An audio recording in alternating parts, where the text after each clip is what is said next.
Dziękuję Ci bardzo. Myślę, że ten mikrofon starczy, czy muszę z dwoma? Jak mnie słychać, moi drodzy? Powiedzcie mi. Super. Dobra, to spróbujmy w ten sposób.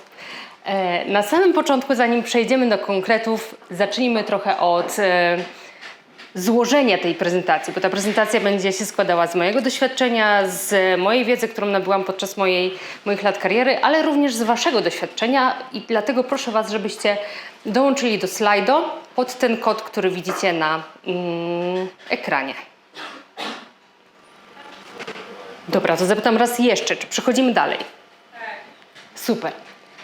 Będziemy dzisiaj mówili o job shadowingu z takich różnych perspektyw. Ja będę się odwoływała do swojego doświadczenia, nie będę mówiła o cudzym doświadczeniu, no bo to nie jest moje, to nie jest moja historia. Ja mogę tylko się podzielić z Wami tym, czego ja się nauczyłam i bazując na moich projektach. Bardzo ważna sprawa, żeby uświadomić sobie, że praca to jest praktycznie większość czasu, który wypełnia nam w ciągu dnia.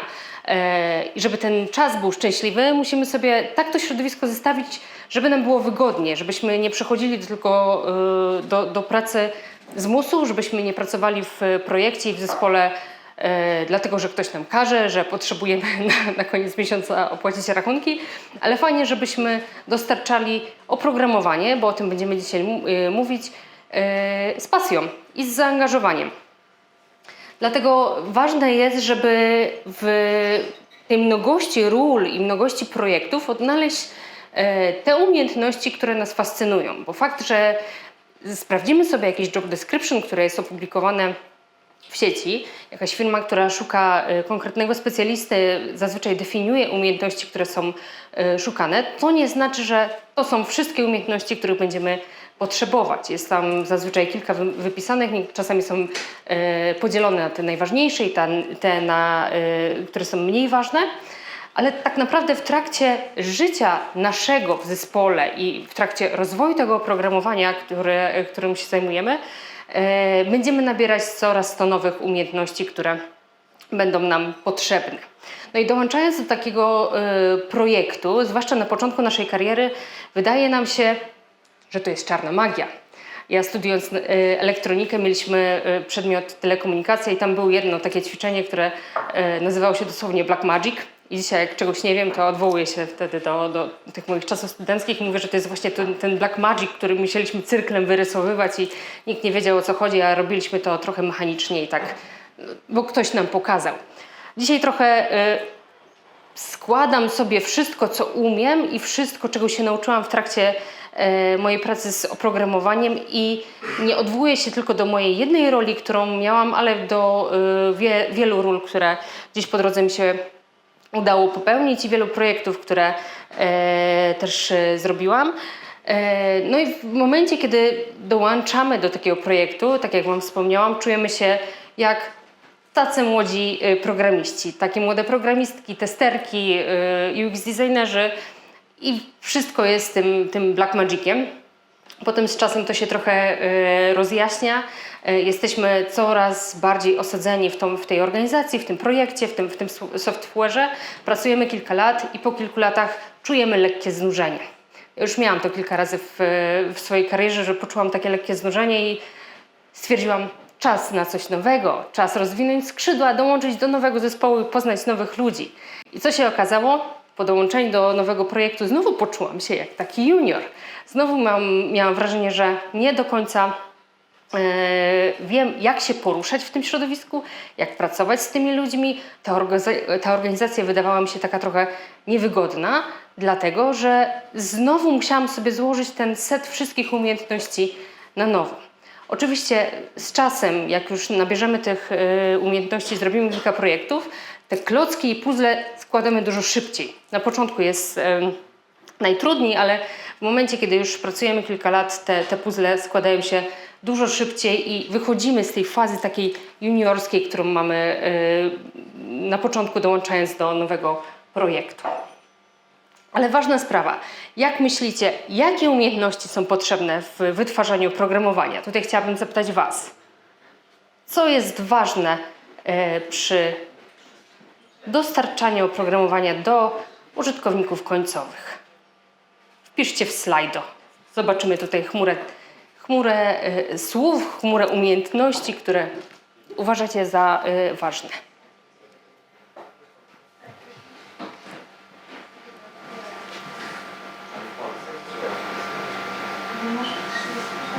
Słuchanie. Bardzo ważna umiejętność. Będziemy o tym dzisiaj mówić, że warto słuchać i obserwować. Hard skills, no bugs. To jest takie ciekawe, bo z bugami to jest tak, że one czasami otwierają pewne furtki, gdzie możemy podyskutować i zobaczyć, gdzie to oprogramowanie powinniśmy usprawnić i na koniec może wyjść, że to na dobrą sprawę nie w tym miejscu, gdzie ten bug zgłosiliśmy. Czytanie i pisanie. Zadawanie pytań. Świetna umiejętność. Im więcej zadajemy pytań, tym szybciej możemy zbudować sobie kontekst i znaleźć rozwiązanie. Programowanie. Owszem, jest ważne, ale tutaj takie pytanie pozakonkursowe zadam. Jak myślicie, z takiego 100%, ile procent to jest programowanie przy wytwarzaniu oprogramowania? Jeżeli jesteśmy programistą, to myślicie, że to jest większość czasu, to jest programowanie, czy mniejsza część? Większa część, tak? Większość czasu spędza się w kuchni.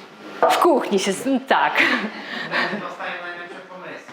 Dokładnie. Bardzo dobrze, że to dorzuciłeś. Tam powstają największe pomysły, bo ja w sumie uważam, że to programowanie to jest taka trochę wisienka na torcie, bo zanim my zaczniemy pisać jakąkolwiek linijkę kodu, to musimy zrozumieć złożoność tej domeny, tego biznesu, dla którego wytwarzamy oprogramowanie. Bez zrozumienia biznesu będzie nam bardzo ciężko napisać jakąkolwiek linijkę kodu.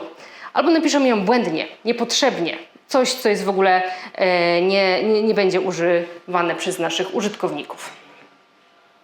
Komunikacja. Owszem, to już nie są te czasy, kiedy ktoś wrzuca nam specyfikację i gdzieś w jakimś ciemnym pokoju wytwarzamy kod. Nie. Teraz to jest praca zespołowa i bardzo często spotyka się, że to zespoły rekrutują. Przynajmniej moje zespoły tak robią, że całe zespoły chodzą na rozmowy rekrutacyjne i sprawdzamy, czy jest dopasowanie kulturowe, czy fajnie się rozmawia, czy jest ten fit już na pierwszym spotkaniu. Jeżeli tak jest, to jest dobry znak, że będzie nam się dobrze pracować. Wyrozumiały klient. No, z klientami to nie jest zawsze tak, że są wyrozumiali, zwłaszcza jeżeli mają złe doświadczenia, ale to już nasza w tym głowa, żeby to doświadczenie złe, które mają po innych zespołach, po innych współpracownikach trochę zatrzeć i pokazać, że jesteśmy proaktywni i można z nami fajnie pracować. Bardzo dobre odpowiedzi. Idźmy trochę dalej w tej historii może. Rzuciliście bardzo fajne umiejętności, które są istotne, a teraz pytanie, jak te umiejętności zdobyć, bo to nie jest tak, że te umiejętności przeczytamy sobie o nich w książkach, ale niektórych tak, na przykład programowanie, jest sporo książek, tutaj Kamil o nich wspomniał, pokazał kilka przykładów, do których możemy się odwołać, ale takie słuchanie, zadawanie pytań, to nie jest tak, że po przeczytaniu kilku książek jesteśmy w stanie zadać poprawne pytanie, bo to wszystko zależy od kontekstu, sytuacji, naszego samopoczucia w danym dniu, energii. Te zadawanie pytań to jest fajna sprawa, żeby ćwiczyć. I w jaki sposób można te umiejętności w takim razie pogłębiać i je zyskać? Możemy, dołączając do nowej firmy i do nowego projektu, dostać dokumentację, jakieś procedury, czytać je. One mogą być przedstawione w formie slajdu. Jakiś kolega z firmy je wyłoży i my grzecznie, siedząc po drugiej stronie, będziemy robić notatki. Ale na dobrą sprawę ja nie jestem fanką tego podejścia, bo to jest takie trochę zrzucanie tej wiedzy, tych wszystkich procedur, które były gdzieś ustalone i nie ma tej interakcji. Ja dużo bardziej wolę takie podejście, kiedy mamy starszego kolegę, możemy się do niego dokleić, doczepić i razem z nim pracować ramię w ramię. A razem z nim możemy poznawać czy to tajniki programowania, tutaj mam na myśli pair programming, jeżeli stricte chcemy tą umiejętność sobie wyćwiczyć.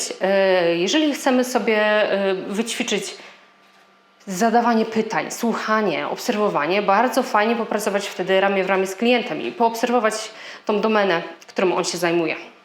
Ja Wam pokażę zaraz kilka takich przykładów, gdzie obserwowałam domenę od środka, dla której pisaliśmy oprogramowanie. I to, o czym Wam wspomniałam, nazywa się właśnie job shadowingiem, kiedy możemy sobie obserwować starszego kolegę czy koleżankę i patrzeć, jak pracuje.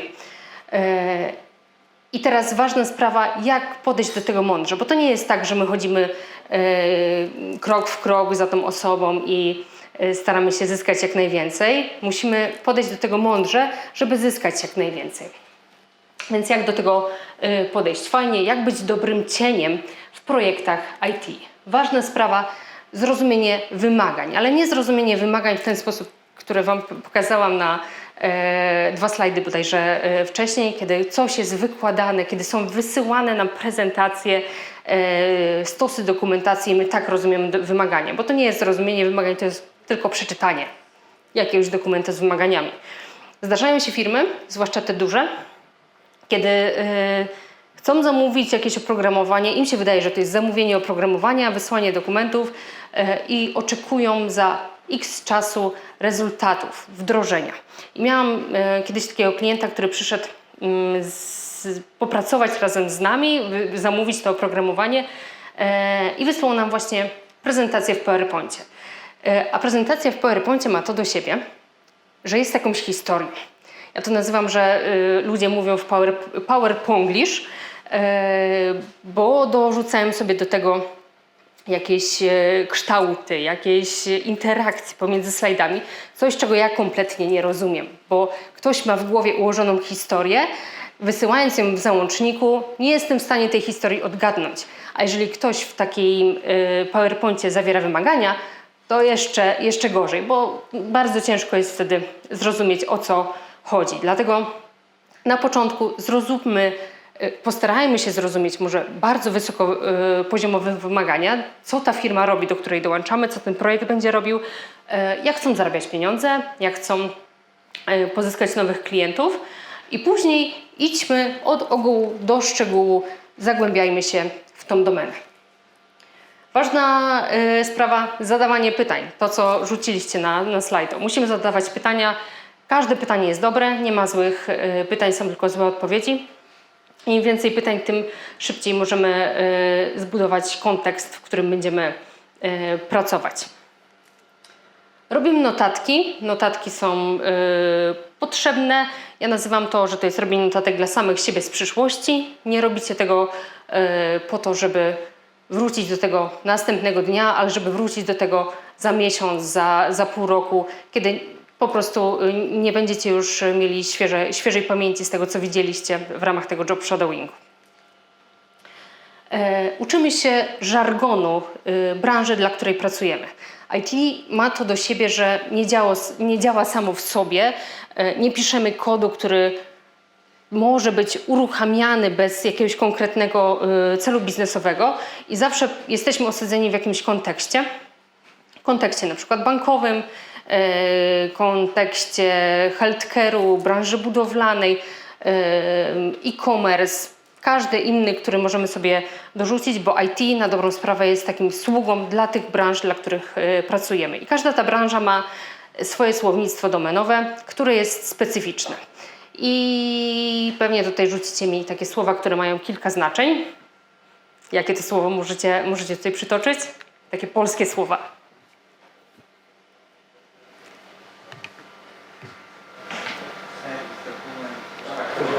Faktura. Ktoś rzucił faktura. Bardzo dobre słowo, tak.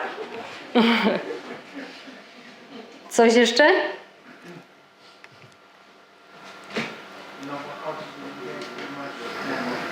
Jest to taki standardowy zamek, który może być zamkiem z piasku, zamkiem w spodniach, zamkiem na skalę, ale faktura, dlatego mi się to spodobało, bo dla mnie faktura to jest jeden dokument, który ja po prostu sobie odbieram. Na przykład faktura z hotelu albo faktura za jakiś konkretny zakup i tyle. Ale dla osoby, która pracuje w księgowości, tych faktur jest znacznie więcej. Te faktury mają znaczenia, faktura proforma, zaliczkowa, coś, czego ja na dobrą sprawę nie rozumiem. Ale gdybym pisała oprogramowanie dla księgowych, musiałabym być zaznajomiona. I każda definicja tego słowa byłaby przeze mnie poznana i chciałabym, żebyśmy pracowali wokół tego słownictwa domenowego razem z klientem. Ja bardzo lubię, kiedy w zespole mamy taki słowniczek domenowy, do którego możemy sobie zaglądać. Bardzo pomocne, zwłaszcza kiedy dołącza do nas nowa osoba, gdzie mogę pokazać, słuchaj, no to jest słownictwo, na którym bazuje nasz projekt, bazuje nasza dokumentacja, nasz kod oraz testy, bo słownictwo powinno być spójne na wszystkich poziomach. Nie tylko kiedy rozmawiamy sobie z biznesem, ale jak zajrzymy do kodu, to kod też powinno się czytać tak jak rozmowę z tym naszym biznesem, żebyśmy mogli się łatwo w tym połapać. Rozmawiamy do jak największej grupy osób, poznajemy jak największą grupę osób, bo oni mogą nam pomóc w przyszłości. Jesteśmy super friendly, przyjaźni i staramy się łączyć z osobami, które pracują i w biznesie, czy to w naszej organizacji, jacyś zewnętrzni konsultanci albo konsultanci, osoby z innych zespołów. Tutaj mam na myśli takie zespoły wspierające security, zespołu designu, UX-ów. Ktoś, kto może nam pomóc ten projekt pociągnąć do przodu. No i rozumiemy nasze ograniczenia. Szukam słowa polskiego. Wiemy o naszych ograniczeniach. Nie staramy się krytykować samych siebie, że czegoś nie umiemy, że czegoś nie rozumiemy, bo to przyjdzie na pewno z czasem. Ważna sprawa też, że nie krytykujemy rozwiązania, które zostało stworzone, bo każde rozwiązanie ma swoją historię. Te decyzje, które zostały podjęte przez zespół projektowy, na pewno z czegoś wynikały, czy to z umiejętności, czy to z wiedzy, którą ten zespół na ten moment posiadał, albo klient, dla którego pracujemy. Oni też nie wiedzą wszystkiego i w tym momencie na przykład nie mogli odpowiedzieć na jakieś konkretne pytanie, ale będą mogli zrobić to w przyszłości. Wtedy pojawi się ten tak zwany change request i będziemy wprowadzać zmiany bazując na nowej wiedzy, która się pojawi. Czyli szanujmy to, że czegoś nie wiemy w tym momencie, że nasi klienci tego nie wiedzą, nie krytykujemy rozwiązań, z którymi będziemy pracować, do których się wdrażamy. No i wiadomo, jeżeli zobaczymy coś, to dużo łatwiej jest nam zbudować takie połączenie i zaangażowanie, niż w momencie, kiedy my tylko usłyszymy o tym. Jeżeli pracujemy sobie przy jednej tablicy, pracujemy sobie z papierem, zauważyłam, że zespoły bardzo lubią pracować z kartką i papierem, kiedy możemy sobie zaprojektować to rozwiązanie i zobaczyć tanim kosztem, czy to w ogóle ma sens. My zrobiliśmy kiedyś tak w jednym projekcie, kiedy zaprosiliśmy klienta do naszego biura, wyciągnęliśmy papier, flipcharty, mazaki i pierwsze designy, takie UI stworzyliśmy na papierze. Potem wycięliśmy konkretne elementy i sprawdzaliśmy, klikając na papier, czy te interakcje między konkretnymi widokami mają sens. Bardzo tani sposób, bardzo szybko mogliśmy zobaczyć, że coś pominęliśmy, tutaj jakichś danych nie ma, coś nam umknęło. Więc dotykając tego problemu, dużo łatwiej będzie nam do niego wejść. Ale dlaczego ja Wam o tym mówię w ogóle? I skąd ja wyciągam te przykłady? Pracuję już w branży IT ponad 11 lat i pracowałam w różnych rolach. Zaczynając jako tester oprogramowania, potem przeszłam ścieżkę analityka biznesowego, UX designera i teraz pracuję jako IT manager w szwedzkiej firmie Vattenfall. Firma energetyczna, która dostarcza ciepło, prąd na rynki europejskie, a tutaj w Polsce konkretnie zajmujemy się tworzeniem oprogramowania dla całej grupy Vattenfall, a ja dla takiej podbranży tej branży energetycznej, czyli e-mobility. Wszystko, co związane z samochodami elektrycznymi w Szwecji, w Holandii i w Niemczech. To jest nasza sprawka naszego zespołu w Katowicach. No jeżeli kiedyś chcielibyście załadować swoją Teslę w Szwecji, to duże prawdopodobieństwo, że uruchomicie tą stację ładowania przez kod, który był napisany w Katowicach. Jak myślicie? Chciałam Wam tutaj zadać takie pytanie, w jakich sytuacjach job shadowing ma największe wykorzystanie, kiedy się sprawdza w software developmencie? Czy tylko w momencie, kiedy zaczynamy naszą karierę, nasz nowy projekt, czy może są też inne sytuacje? Że taka osoba, która ma kilka lat doświadczenia, jeszcze z tego skorzysta. Dajcie swoje myśli w slajdu, zostawcie je. Onboarding, dokładnie. czyli coś, o czym cały czas próbowałam Wam pokazać, że ten onboarding jest fajnie zrobiony w momencie, kiedy możemy obserwować kogoś starszego. Powielanie dobrych wzorców, dokładnie. Programowanie w parach. Backup. Tutaj jestem ciekawa, co jest za tym backupem.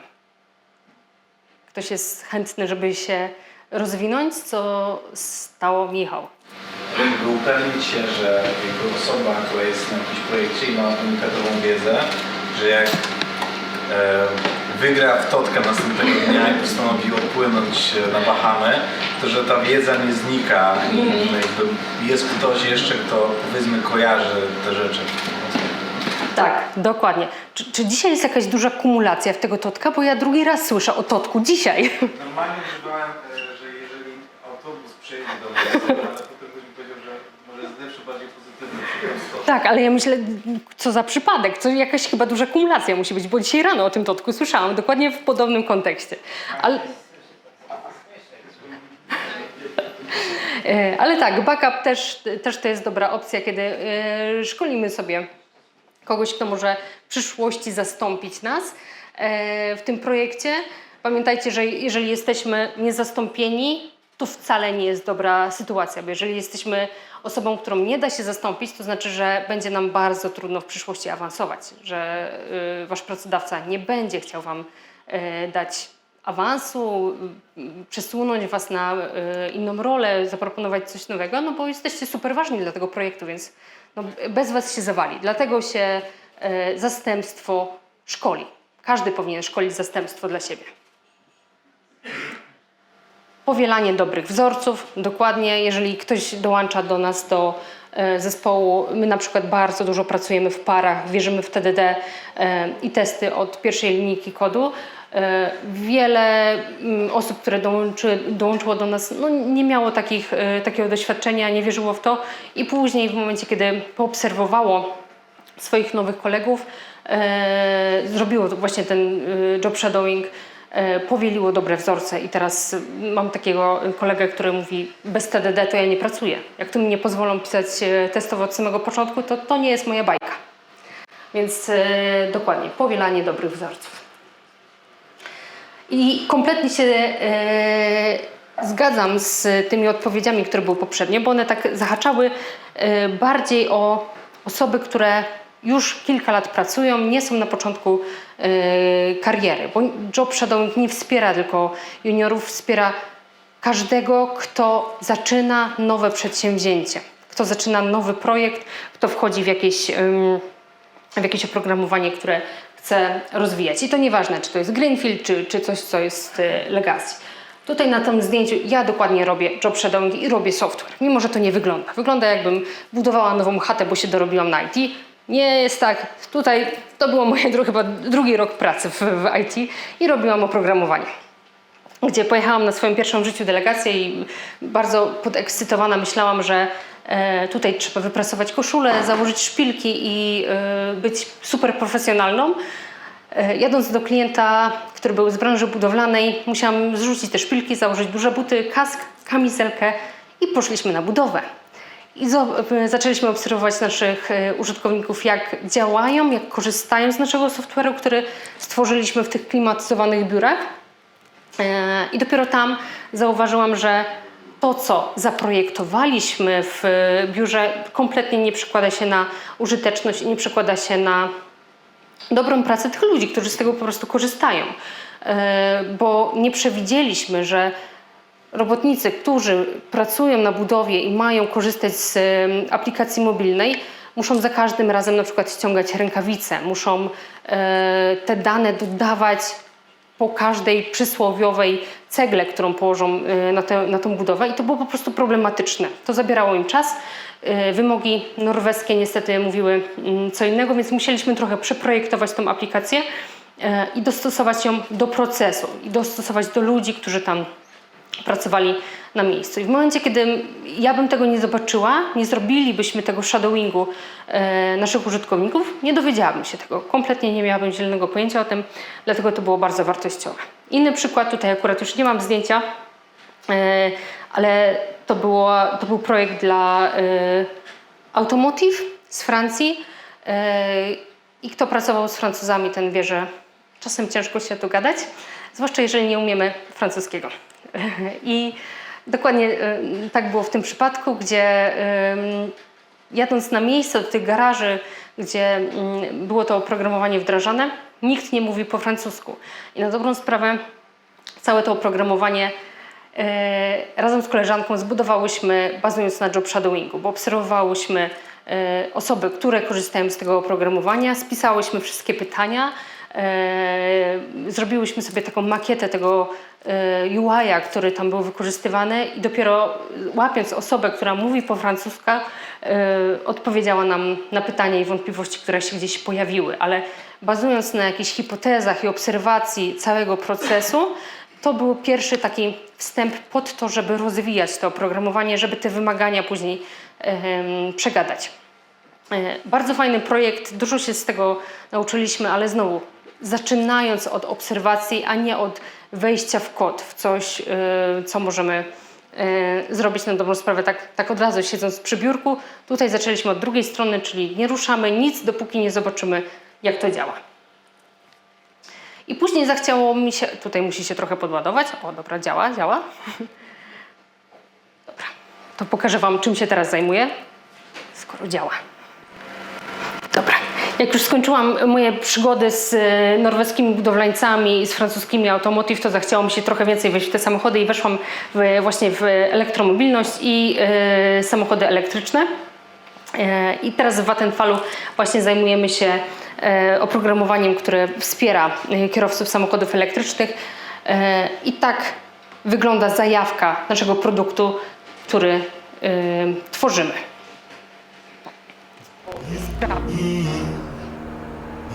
At Vattenfall, we're working to eliminate range anxiety by expanding our charging network to remote parts of Europe. Discover what we're doing today so you can live fossil-free tomorrow.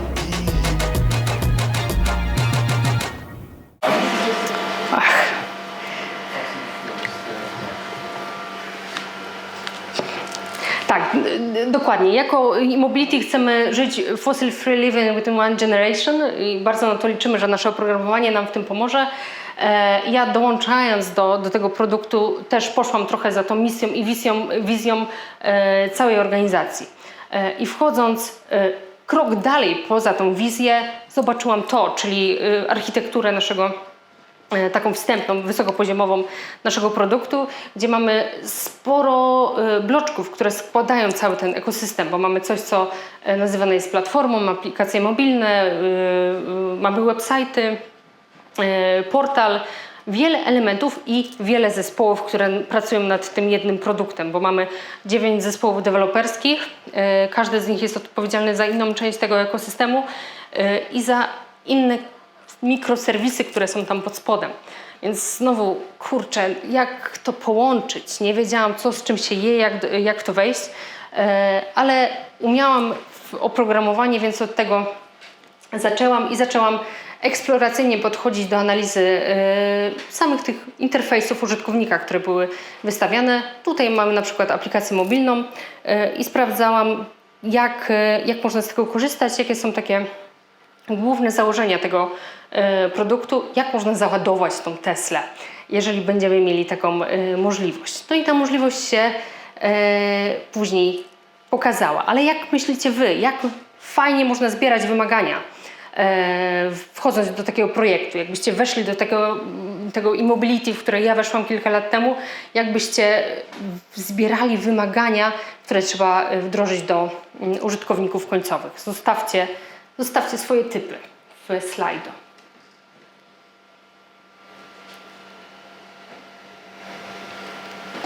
Pytać. Tak, pytamy kolegów, pytamy biznesu, pytamy użytkowników końcowych, product ownerów, kupić Teslę, to oczywiście.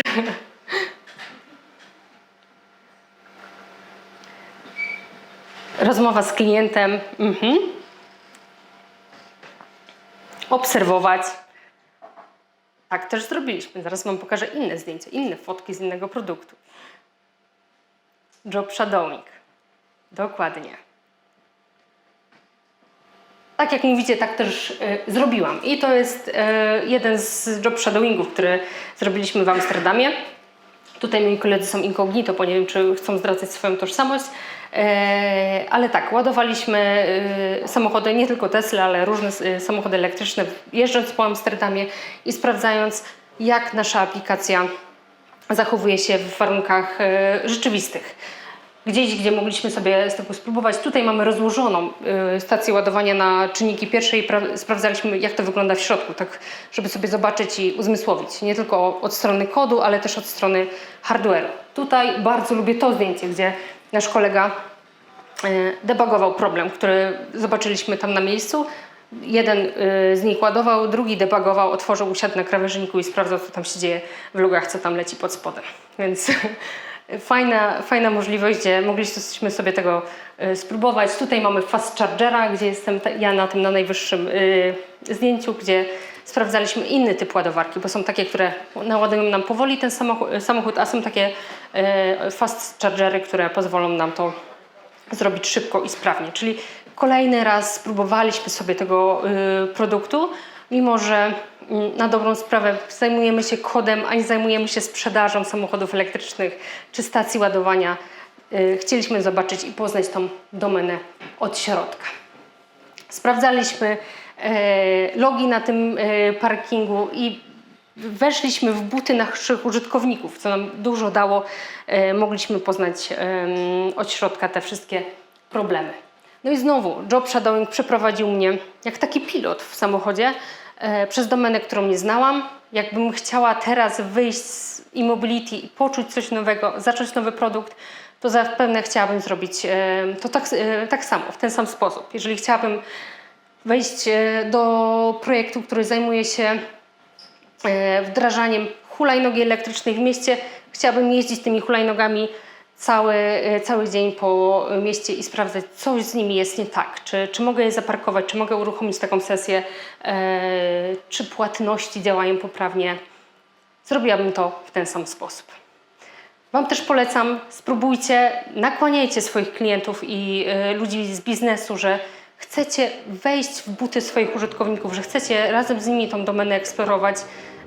Przekonujcie ich, bo jest bardzo dużo zalet. Jeżeli macie jakieś pytania, ja zostawiam kontakt i Was pytam również tutaj, czy macie jakieś pytanie, które chcielibyście teraz zadać.